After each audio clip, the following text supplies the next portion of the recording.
Ladies and gentlemen, welcome back once again to Samuel Adams Returns, the Anti-Federalists. Yes, they did.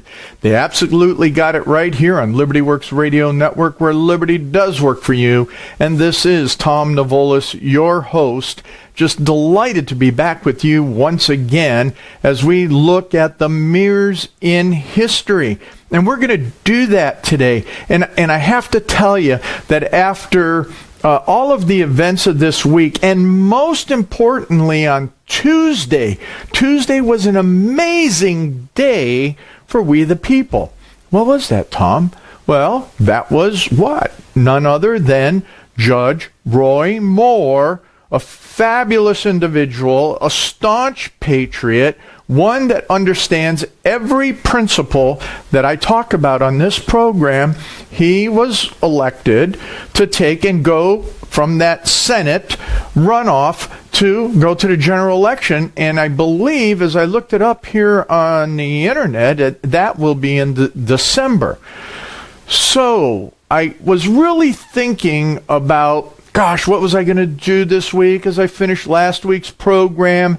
And what I was really preparing for, I was preparing to take you to the person that actually came up with the name or the moniker, the I don't know, what do you want to call it, the little title of Americanism. The person that came up with Americanism. I was going to take you through some very interesting writings of that person. I just was blown away by one writing of his that I really started to take and go through, and I kind of wish I had it when I was raising my kids. And I'll talk about that in a couple minutes as well. But this whole idea of Americanism, it was claimed, if you will, it was brought to you by what is now really worse than Sam Adams as an unknown founder. I mean, this guy had so much significant influence in the founding era, to the extent that the father of the Constitution, which we're going to talk about, the father of the Constitution was actually educated and mentored by this individual. Have you guessed who it is yet?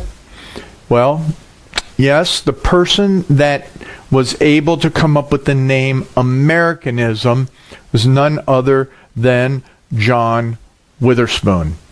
Interesting person. Witherspoon was raised in Scotland. He was not a Scottish reformer per se, but he understood the Scottish Reformation. And he did have some influence from that Scottish Enlightenment period, but he stayed solid in his faith. Thomas Jefferson, who often did not like the Presbyterians, if you will, was very highly spoken of Witherspoon. He counted him just as one of the top-notch people.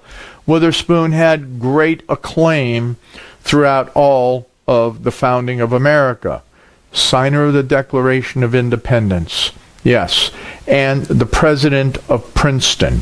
I mean, when Princeton was trashed by the British, and his personal library, I don't know all of the details, but a good portion of it was actually burned in a lot of his personal writings. So the writings that we have of Witherspoon were a lot that he, reaccumulated, if you will, or rewrote, or some that were already dispersed to the point that he was able to capture them again. But just for your point of interest, I just really thought that one that I wish I had, years ago, we all mature. And this is one of the things that I have to say first and foremost of all, especially as we're going to get back to Judge Moore's win and some questions and things that bothered me about that whole runoff campaigns and work up towards the election, even on the day of the election. is that what is it to be someone that stands firm in your faith? And what is it that you would have that helps you take and understand, as I always talk about, the extensibility of the gospel in every aspects of our lives? Well, one of the letters, multiple letters that Witherspoon wrote were these letters on education of children and on marriage. I'm telling you, the psychobabble that is out there today, you know what? It always goes back to what I say in Ecclesiastes 1:9. There is nothing new under the sun. And the work of Witherspoon knocks it out of the park. I'm sure a lot of these other Christian geniuses that talk about how to raise a kid and all of that, there's the secret again. They must have studied Witherspoon, because especially the folks that wrote about parameters, I'm telling you, the Witherspoon just nails it on setting parameters, how to get control of your children and then raise them up in the admonition of the Lord. He does really a good job, and I highly recommend, it's in where I always put things in the references, so you have the references to that.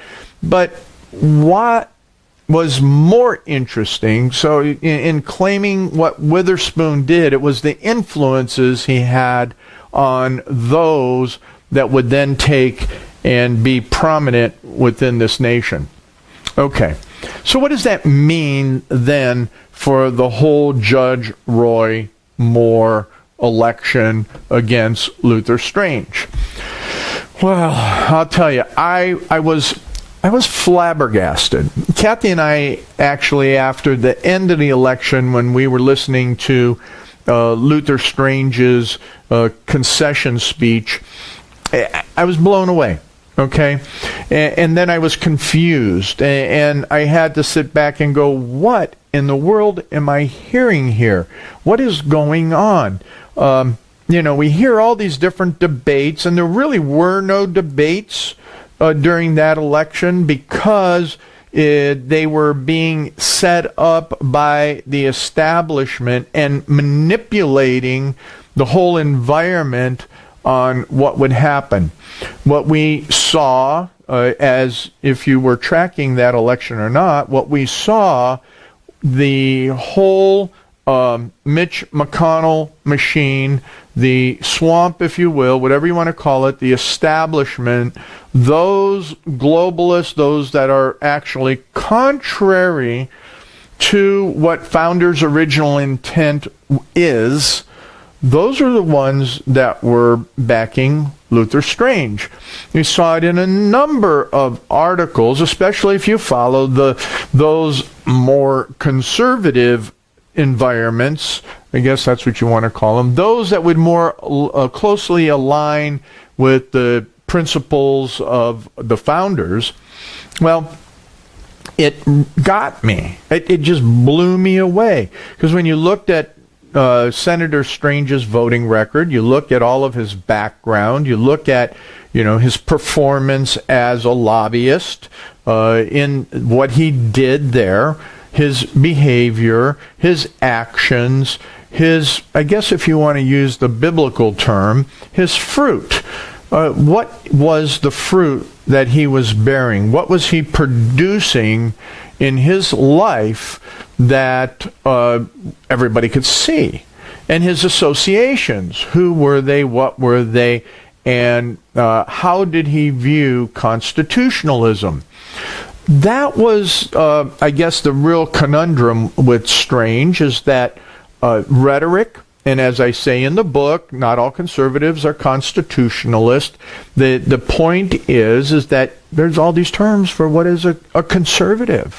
What little strip of the greater terminology or the greater instance or whatever that fabricates in your mind of what conservatism is, it is not a blanket stamp conservative. It's not that, okay? So that's why I loosely use that term. And I always tell you, read the book, because it goes through the litany. It goes through all of the conceptual ideas of these people that call themselves conservatives. But are they constitutionalists? That, for me, was the real difference with Judge Moore. Judge Moore has always worked within the framework, the full framework of the law. And he understands that as what got him in trouble in Alabama in the first place was a common framework for all mankind is the Ten Commandments.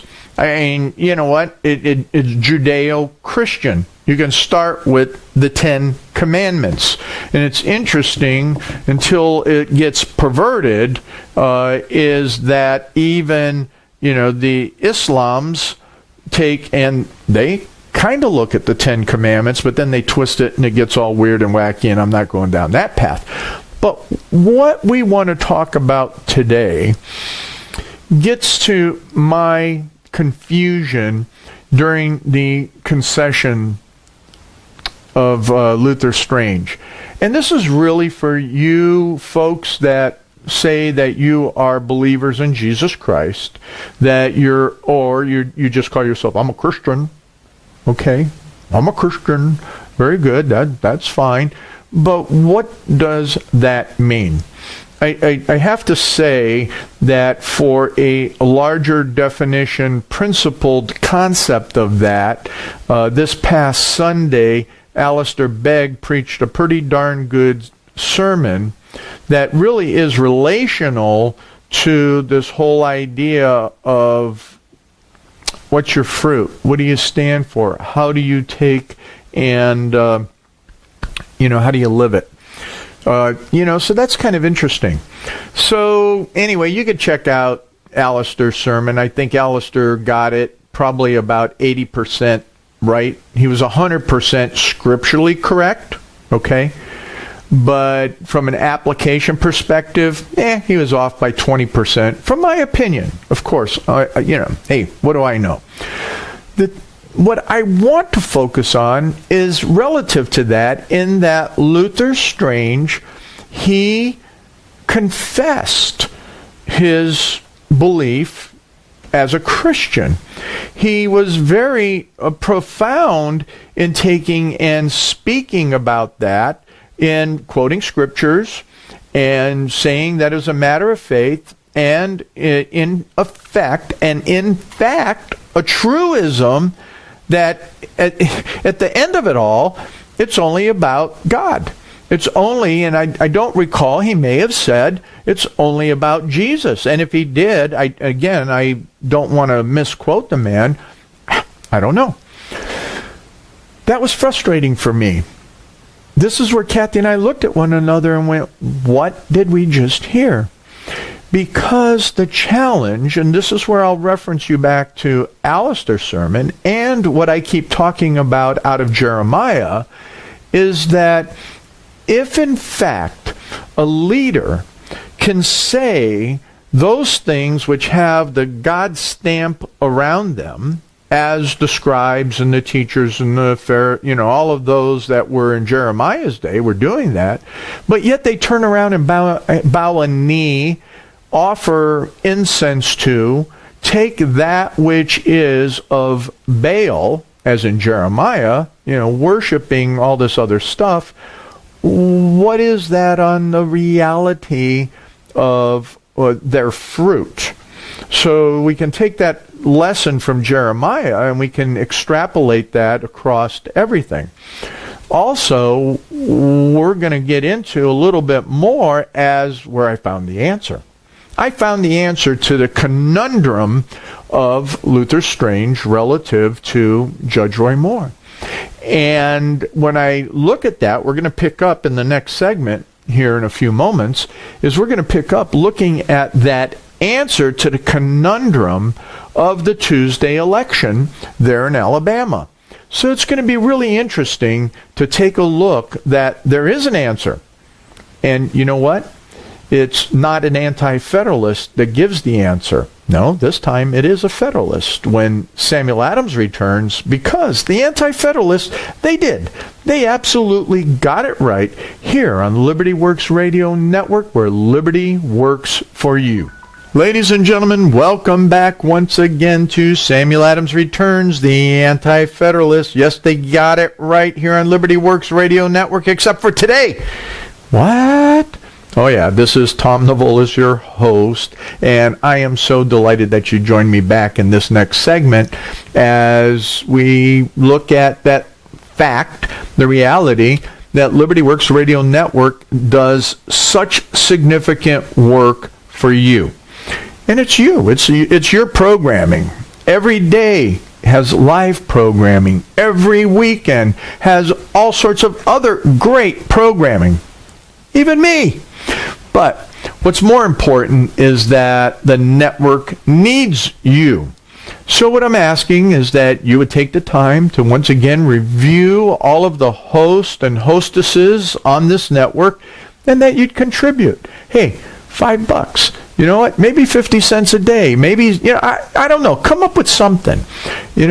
Anything can help to keep this network working for you and for liberty.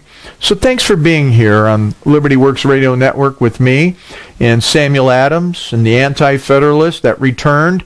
And, today I have to say, as I left off in the last segment, that the conundrum, the confusion, the whole idea of what happened on Tuesday with Luther Strange.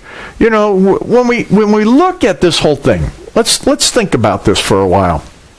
So here's a guy. He makes these interesting professions of his relationship with God. And let me qualify for you very, very clearly. No man, I don't care who you are or me, we cannot judge what's in a person's heart. We cannot judge what they ultimately believe and where their relationship is with the Savior. That's personal. But, as I said about Alistair Begg, he nailed it, out of Ephesians, as well as I talk about out of Jeremiah. Man, it's about how is it extensible in your life? What does that relationship mean on a point of extensibility in everything? I think that's where Judge Roy Moore has it. I can see the extensibility of his faith in every action that he does in life. That's what I think the Reformation, that's what I studied, the Reformation idea of Christianity is all about. Geez, that's what the Bible's all about. If you look at it from Genesis to Revelations, the reason you have all the calamities, the reason you have all of the insanities is because the extensible application of the fundamentals of a relationship with God are not put into action. So here we have supposedly a pretty interesting guy. Okay, the other confusion is that he claimed that Jeff Sessions was his mentor, a political mentor, a biblical mentor, I don't know again what their relationship was, so I don't know what that mentoring relationship is. But I know what we do when we work in mentoring somebody at the Samuel Adams Center for Political Science. That builds a deep relationship with that person to help all of their gifting come out, and that the extensibility of God's gifting into their lives produces His purposes in everything they do. Okay? So when I then take and I have to draw back and I start looking at what happened with Luther Strange, I think about, first off, in his professional life, what was it as a lobbyist? What was it that he did in relationship to his profession. What did that mean, not only from his fruit of bearing from that Christian profession, verbal, mouth profession, but what did it mean in the examples of why he would take the business he would take? Why would he take the money for the business that he would take? So then, as he gets into the Senate, why would he make the associations that he would make if he had these other fundamental principles? Why would you vote for things that were outside of your core principles? What was it that was influencing you and allowed you to be influenced outside of your core principles? Why would you allow $30 million, $8 million from Mitch McConnell's PAC in particular, $30 million to come in from entities that do not support founders' intent for constitutionalism? I don't know. I just became extremely confused by all. I mean, those were the questions that were running through my head. Wait a minute. This guy professes his sincere belief system. Okay, a lot of people do. But what is it that he was doing in a decision-making promise that showed the purposes and everything, that showed the fruit of what his underlying principles are? Well, maybe all of that shows what his underlying principles are. I don't know. Seems to me that you would take and saddle up with someone that, number one, is not executing constitutionalism according to founders' intent. Not even Americanism according to the ideas of Witherspoon. Wow. But that's where I started finding my answer. That's where I really started getting excited, was that as I was reading today, this morning, I was going through Witherspoon, and then I was going, I don't know. I was thinking about this whole idea of federalism, because, when we're talking about this healthcare stuff, this Graham, what's the other dude's name, Bailey or whatever it was, the one that failed again. And when I was thinking, they were talking about it, again, as, to me, fake federalism, because, number one, we should just get rid of the healthcare stuff because the federal government has no place in our healthcare.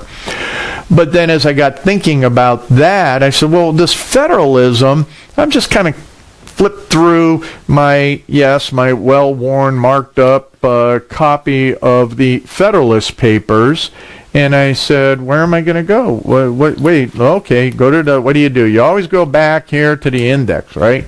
So you go to the index, and I said, Federalism, page 81 through 85. Oh, my goodness. So here it is, Madison, in Federalist number 10.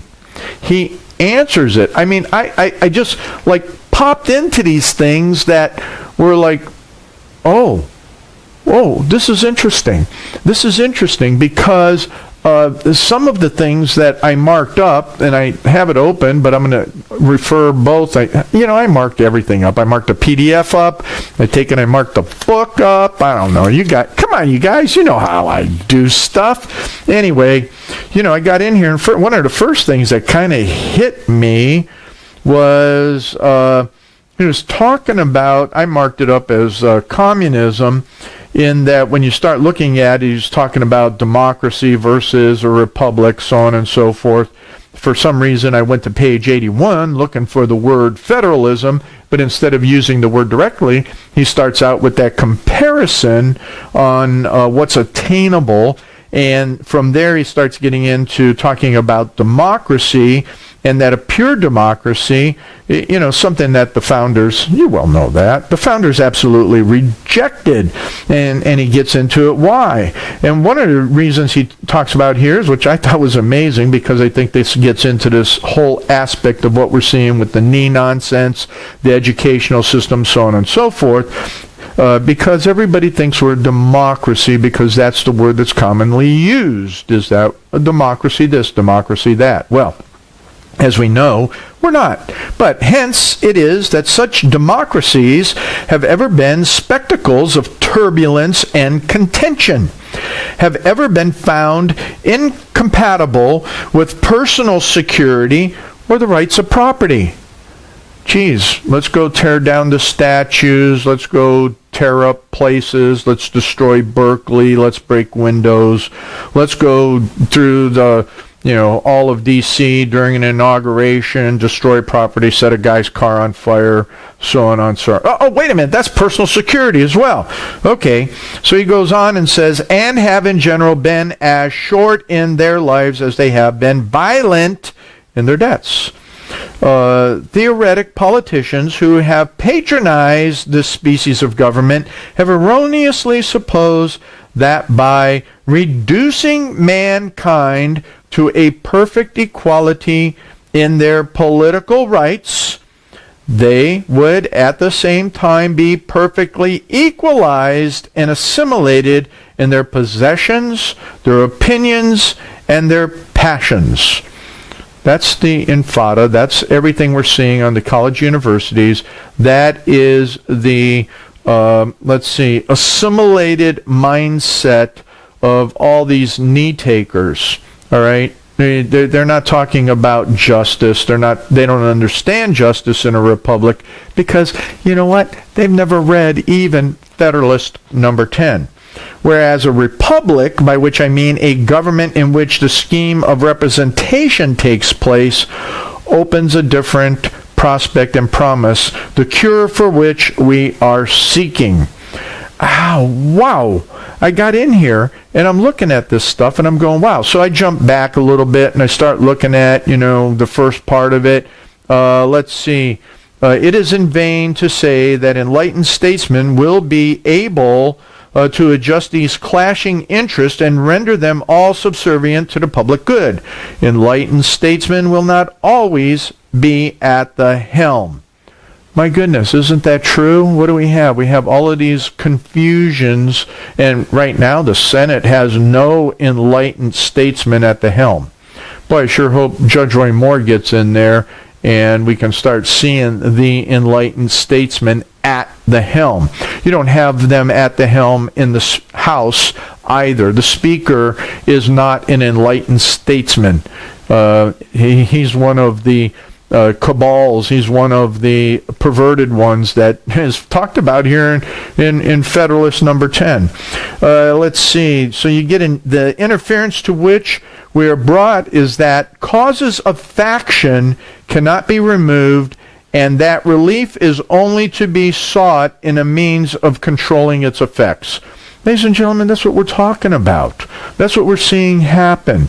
When a majority is included in a faction, the form of popular government, on the other hand, enables it to sacrifice to its ruling passions or interests both the public good and the rights of other citizens, to secure the public good and private rights against the dangers of such factions, and at the same time to preserve the spirit and form of popular government is then the great object to which our inquiries are directed. Ladies and gentlemen, this is what we're seeing as the core difference. And we're going to get into it even a little bit more in here, because even the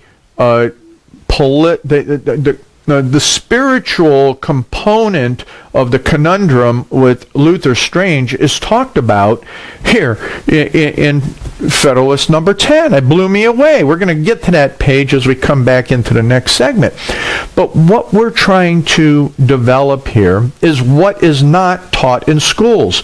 So when you have high schools and colleges that are taking the knee and encouraging those in the stand to lock arm and do all this nonsense, it is very, very clear that we no longer understand Americanism. And I talked about that when I was referring to that blank wall there from the University of Virginia back in 1825, and that we need to be inculcated in the truths of Americanism and the founding documents when we come back in the next segment of Samuel Adams Returns. Yes, they did. Those anti-federalists, they absolutely got it right here on Liberty Works Radio Network, where liberty works for you. Ladies and gentlemen, welcome back once again to Samuel Adams Returns, the Anti-Federalist. Yes, they did. They absolutely got it right. Well, maybe except for today, when I think Madison absolutely nails it. And yes, this is Tom Novolis, your host. And, here on Liberty Works Radio Network, we're working for your liberty. One of the things that I do want to just make a quick comment of is that, I really am looking at how we are bringing together Samuel Adams Returns and Samuel Adams Center for Political Science. We're redeveloping all of that. I just kind of want to keep you abreast of it and let you know. But the whole idea of raising up the next generation of policymakers, both in business and in governance, is because of what I talked about in the first segment about believing in that extensibility of all that we're given. Now, when we last left, in the last segment, I was kind of taking you through some of the aspects of what Madison was talking about. And what became very, very clear to me as I was reading what he wrote in, yes, Federalist number 10, and as he was taking and bringing together the concepts of the difference between democracy and what a republic is, and how a republic functions. In the earlier portion of that, before he really jumped into the whole idea of democracy and differences with the republic, and some of which I talked about in the last segment, what he got into first and foremost is where the real answer of the strange more contest, or the more strange, it is interesting how you can do a play on words. Especially, I think Luther was more strange than anything based on all of the other stuff that I talked about on Do You Live Your Principles. But I kind of wanted to let you know what I read here just a moment ago in the last segment is, let's see, the idea, and I'm stumbling here, that, where do we have a good statesman? What's going on with that? Wow, that's interesting. But what we have more that I thought was interesting is this whole idea of faction. And I think that happened, and we know that it happens in this whole idea of this thing, because I call it a thing, of the Republican Party. That is a faction. Okay, and within that faction, there are many other factions. And the idea and the founder's original intent, when I really get into it and try to discern the ideas and the language of the framers, especially of the Constitution, you have to remember that we already had a constitution, which was what? The Articles of Confederation. And not only that, is that when the everything went out, this Constitution of 87, its draft went out then to the states for ratification.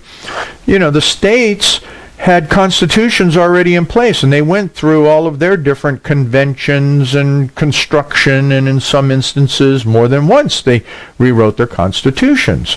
Matter of fact, Sam Adams and John Adams were the primary contributors to the Massachusetts Constitution, and John Adams had to go back home to help redraft the Constitution for Massachusetts because the people were not satisfied with the original draft. Okay, so that stuff happens. But this whole thing on factions and this whole question that I had on somebody's perspective on their value system, and what does that mean? Madison hits it here in this paragraph in particular when he talks about the latent causes of faction are thus sown in the nature of man. Let me see. I wonder where he got that from a biblical perspective. Let's see. And we see them everywhere brought into different degrees of activity according to the different circumstances of civil society. So that was the whole idea that federalism really came about with, is that, let's see, Georgia would be different than New Jersey. New Jersey would be different than New York. New York would be different than Massachusetts, so on and so forth. And the idea that the civil societies of those states were still independent republics. But we still had factions within all of that. So what we have here, Madison rightly says, is that factions are sown in the nature of man.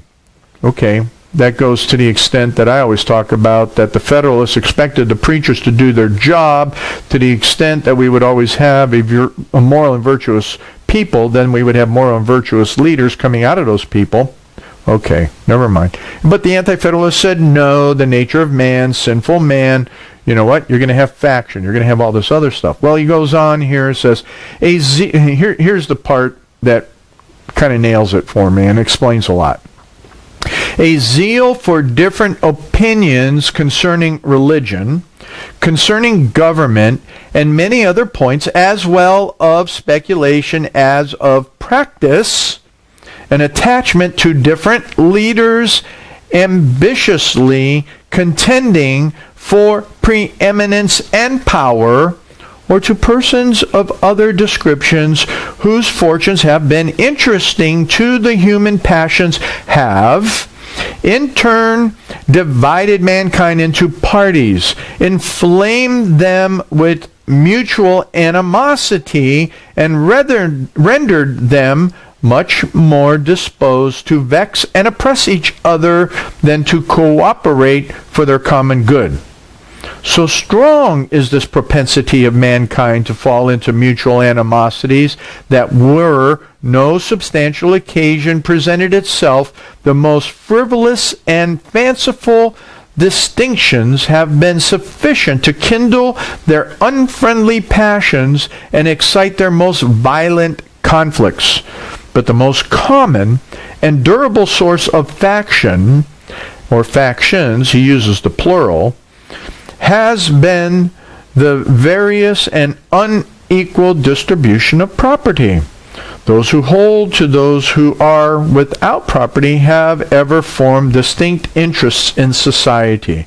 Those who are creditors and those who are debtors fall under a like discrimination.